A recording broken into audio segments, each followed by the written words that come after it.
there is a section on mitigation which essentially contains all the language that talks about emission reductions. There are some lines about the global peaking of greenhouse gases, which will have to be attained before we can talk about a reduction of these emissions. The timeline of 2025 has been put in accordance with what the IPCC had suggested.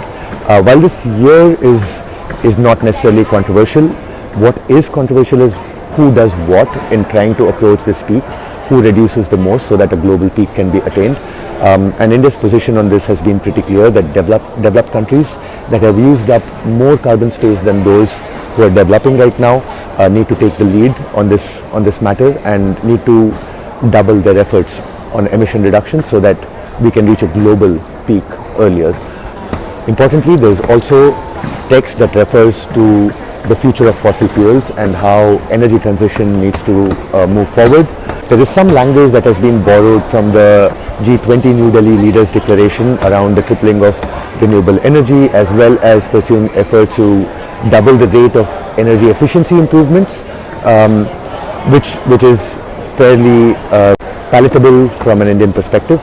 But what is not palatable from an Indian perspective is an option that talks about the phasing out of unabated coal and the cessation of any new coal projects, any new thermal power projects from being sanctioned or planned immediately, and the phasing out of unabated coal by 2030.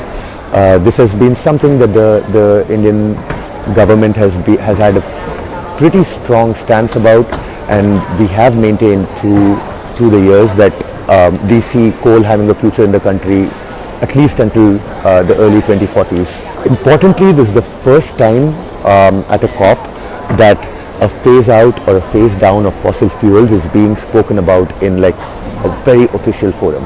It's not just a narrative line that is being put out there in the venue, but has made its way to a draft.